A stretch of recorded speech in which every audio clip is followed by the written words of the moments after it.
Jackson's ideal of political power for all classes is often referred to as Jacksonian democracy. As part of this philosophy, Jackson sought to give common people a chance to participate in government. In some ways, he did this through something called the spoil system. New administrations hired their own supporters to replace supporters of the previous administration. To some degree, the system's still in place. In some ways, it's changed. But using the spoil systems during this time period, Jackson gave away huge numbers of jobs to friends and also to political allies.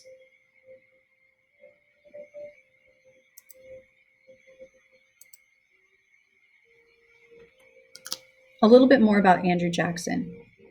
First, he was born in 1767, and he thought of himself as a man of the people. He'd been born in poverty in the Carolina back country and was the son of Scots-Irish immigrants. He was the first president since George Washington without a college education.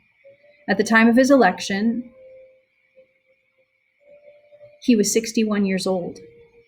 However, Jackson was hardly one of the common people. He had built a highly successful career in Tennessee in law, politics, land speculation, cotton planting, and soldiering.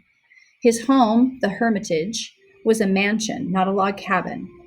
Anyone who owned more than 100 slaves, as Jackson did, was likely very wealthy.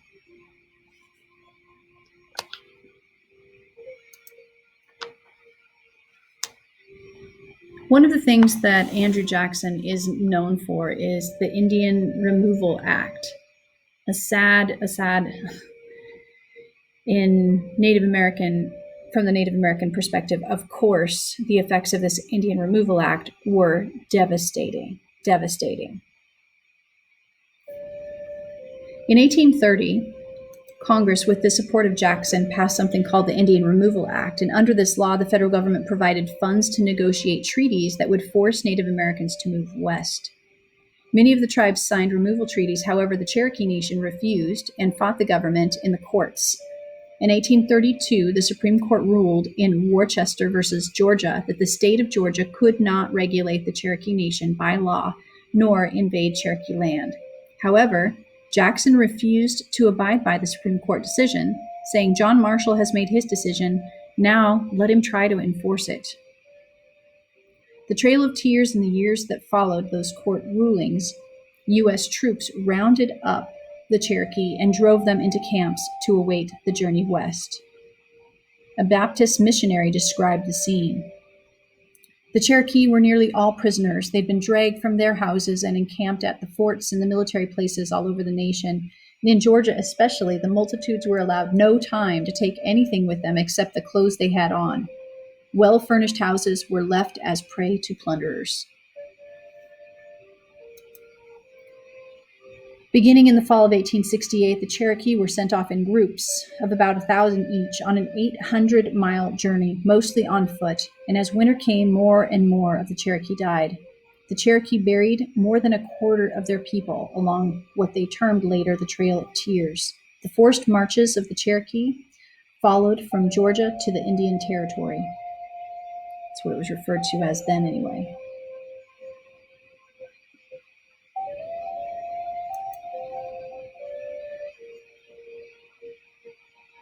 The Cherokee were not the only one, however. Nearly 15,000 Creek, Minnie and Manacles and Chains were moved from Alabama and Georgia to the Canadian River in Indian Territory in 1835.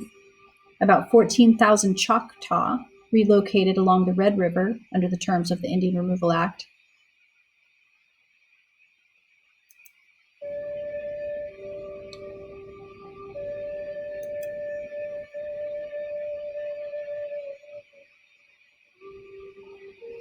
And this all in an attempt to open up land and provide security and space for a growing white population. Okay.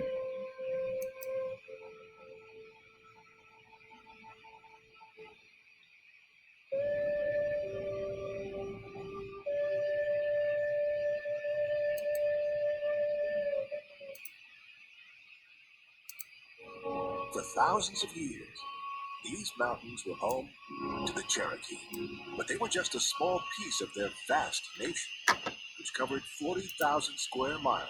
Here in the Appalachian Mountains, in 1819, as more and more Americans started encroaching on Indian land, the U.S. government signed a treaty that guaranteed that Cherokee land would be off limits to white settlers forever.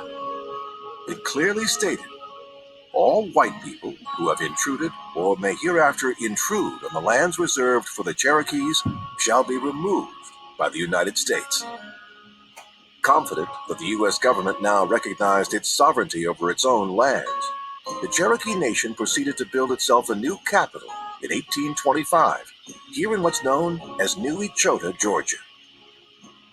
It had its own courthouse, council house, and post office, and even space for the first Indian language newspaper office in the nation. In 1829, Andrew Jackson was elected U.S. president.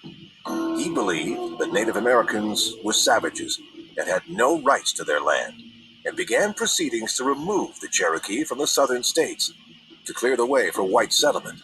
The next year, he signed the 1830 Indian Removal Act, which set in motion one of the most brutal actions ever taken by the U.S. government. Thousands of Native Americans were pulled from their homes in Georgia and other states across the South. Many were shackled in chains and forced to walk at gunpoint more than 1,000 miles west on a series of routes that all led to Oklahoma.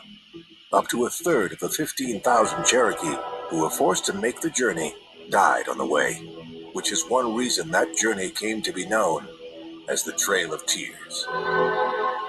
Their descendants are known today as the Eastern Band of Cherokee Indians and live here on sovereign Indian land in Cherokee, North Carolina.